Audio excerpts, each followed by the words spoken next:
Plato was one of the great figures of ancient Greek philosophy and the founder of the Academy of Athens. Plato was a student of the great philosopher Socrates, and a teacher of another influential figure, Aristotle.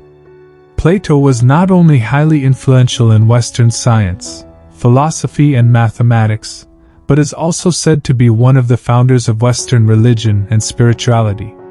On this video, we bring to you his famous inspirational thoughts, opinions, views, quotes, and statements that will motivate, decide, and inspire you. Those who are able to see beyond the shadows and lies of their culture will never be understood, let alone believed by the masses. The quote suggests that individuals who are capable of seeing the flaws and inconsistencies in their society's beliefs and practices may find it difficult to communicate their insights to others. This may be because the masses are so deeply ingrained in their cultural values and beliefs that they are unable or unwilling to accept new or different perspectives. In other words, the quote implies that individuals who have the ability to think critically about their culture are often ostracized or dismissed by society at large, as their perspectives may challenge long-held beliefs and traditions. Thus, the quote is essentially saying that it is often challenging for those who possess a unique and insightful perspective to communicate their ideas effectively to others, especially if those ideas challenge the status quo of their culture or society. Wise men speak because they have something to say, fools because they have to say something. This quote highlights the difference between wise and foolish communication. The quote suggests that wise individuals speak only when they have something important or valuable to contribute to a conversation, while foolish individuals feel compelled to speak regardless of whether or not they have something meaningful to say.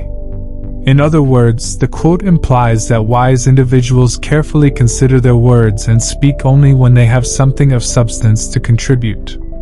They are intentional and purposeful in their communication.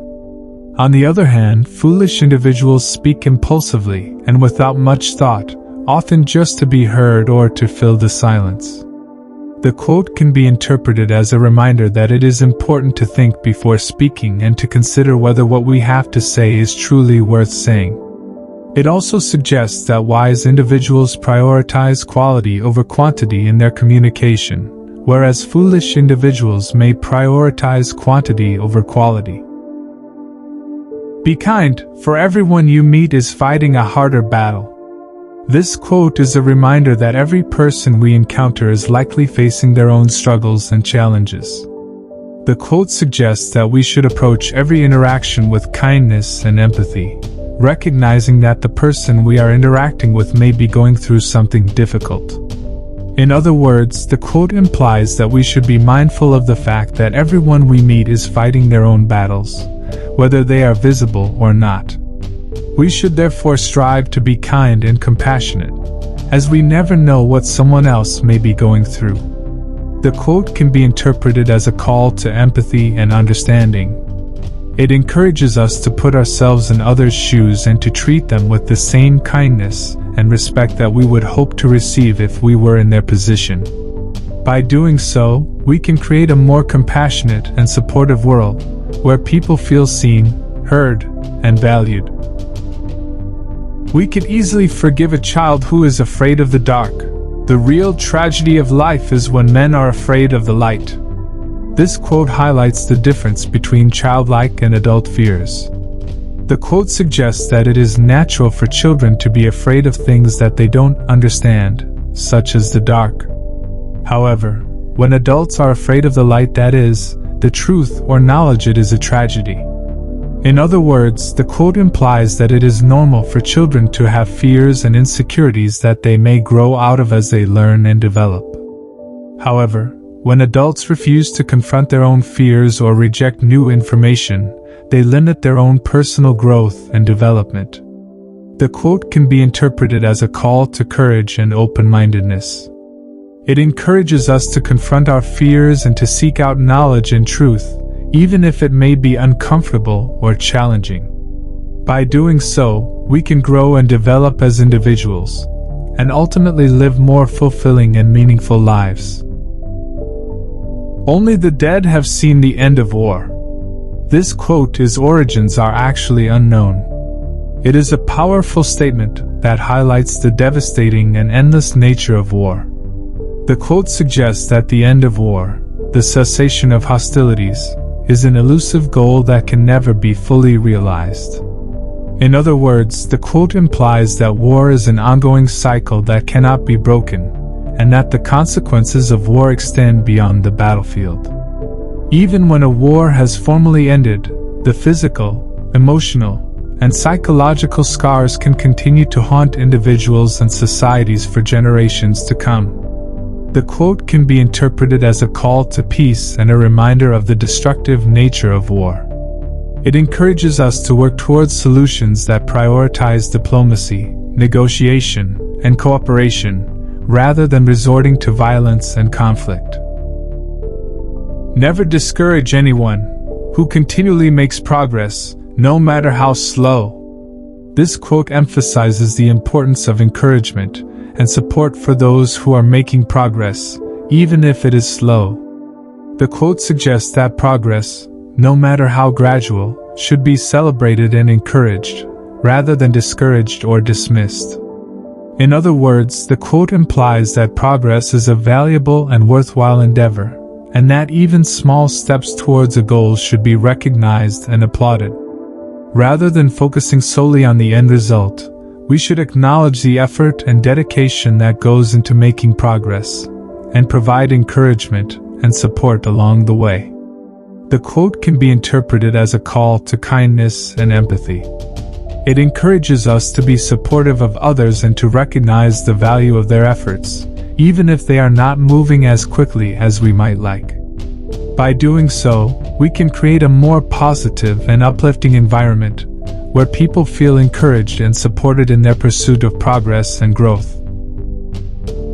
Good people do not need laws to tell them to act responsibly, while bad people will find a way around the laws. This quote suggests that good people do not need laws to act responsibly because they are inherently moral and ethical, while bad people will always find ways to circumvent laws and regulations in order to act irresponsibly. In other words, the quote implies that laws are not enough to ensure that people behave responsibly and ethically. Good people will act responsibly regardless of the laws in place, while bad people will always find ways to exploit loopholes or ignore laws altogether. The quote can be interpreted as a call to personal responsibility and ethical behavior. It encourages individuals to act in a moral and responsible way, even in the absence of laws or regulations. By doing so, individuals can set an example for others and create a more ethical and responsible society. I'm trying to think, don't confuse me with facts.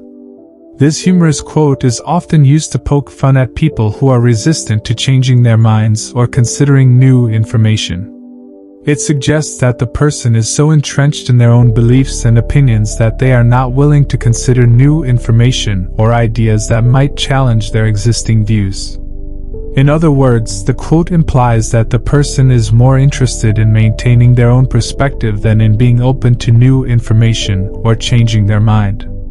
It suggests that the person is not receptive to being challenged or to considering alternative viewpoints. The quote can be interpreted as a warning against closed-mindedness and a call to intellectual curiosity. It encourages us to remain open to new ideas and to be willing to change our minds based on new information or evidence. By doing so, we can avoid becoming trapped in our own perspectives and can continue to grow and learn throughout our lives. Education is teaching our children to desire the right things. This quote suggests that the purpose of education is not simply to impart knowledge and skills, but to instill in children a desire for the right things. It implies that education is not just about learning facts, but about teaching children to develop values and to desire things that are good, true, and just. In other words, the quote implies that education should not just focus on academic subjects, but should also cultivate character and virtues. It suggests that education should aim to develop in children a sense of what is truly valuable and important in life, and to inspire them to pursue these things with passion and commitment. The quote can be interpreted as a call to holistic education, which includes not just academic subjects, but also character development and values education. It encourages us to view education as a means of shaping the next generation of citizens, and of instilling in them the values and virtues that are essential for a healthy and flourishing society.